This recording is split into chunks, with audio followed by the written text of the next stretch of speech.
এখানে একজন স্বরাষ্ট্রমন্ত্রী আছেন, তিনি করতে পারেন না এমন কোনো কাজ নেই। তার দু চোখ দেখলেই মনে হয় ভয়ঙ্কর দুর্যোগের বার্তা, দুরভিসন্ধি। এক চোখে তার দুর্যোধন, আর এক চোখে তার দুঃশাসন। তিনি বলে দেয় এদের সব বাংলাদেশি বলে বাদ দিয়ে দাও, এদের রোহিঙ্গা বলে বাদ দিয়ে দাও। ইলেকশন যেখানে হচ্ছে, যেখানে বিরোধী দল আছে, সেখানে এসআইআর করছে 2 মাসের মধ্যে। আসামে কেন হবে না এসআইআর? কেন আসামে হবে না? বিজেপির রাজ্য বলে আর এসআইআর এর নাম করে মা বোনদের অধিকার কাড়বে। তারপরে নির্বাচনে দিল্লির পুলিশ নিয়ে এসে মা বোনদের ভয় দেখাবে।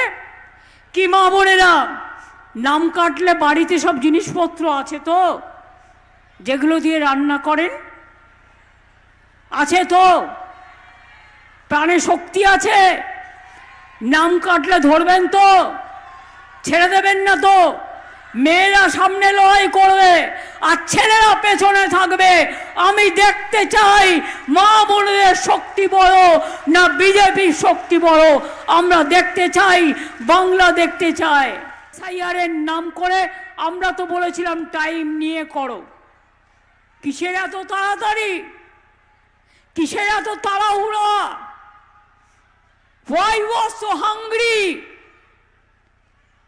ইলেকশন আসছে তাই আমাকে আজকে প্রমাণ করতে হবে আমি নাগরিক কিনা।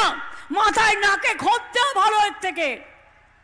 প্রমাণ করতে হবে আমি নাগরিক কিনা ওই দাঙ্গাবাজদের কাছে। আমি সাম্প্রদায়িকতাকে বিশ্বাস করি না, কিন্তু আমি ধর্ম নিরপেক্ষতাকে বিশ্বাস করি। আমি সৎ ধর্মকে নিয়ে চলতে চাই। আমি সেকুলার পলিটিক্স করি। এরা যে গীতা পাঠ বলে, গীতা পাঠ তো আমরা সবাই বাড়িতে করি, যার যখন প্রয়োজন হয়। তার জন্য পাবলিক মিটিং করার কি দরকার আছে?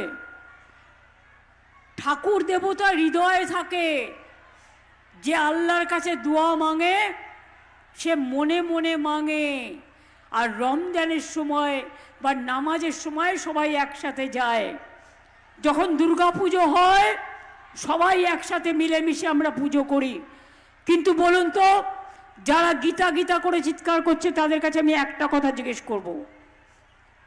শ্রীকৃষ্ণের উপদেশে শ্রীকৃষ্ণ কি বলেছিলেন ধর্মের নামে? তিনি বলেছিলেন ধর্ম মানে হচ্ছে ধারণ করা। ধর্ম মানে ধারণ করা। কোনটা ধারণ করা? ধর্ম মানে পবিত্রতা, ধর্ম মানে মানবতা, ধর্ম মানে মনুষ্যত্ব, ধর্ম মানে শান্তি, ধর্ম মানে হিংসা নয়, ধর্ম মানে ভেদাভেদ নয়।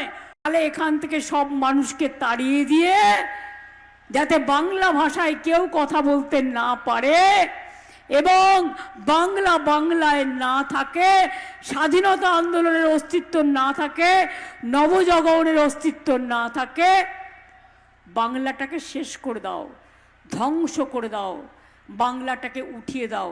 এটাই তো ওদের মনের চক্রান্ত।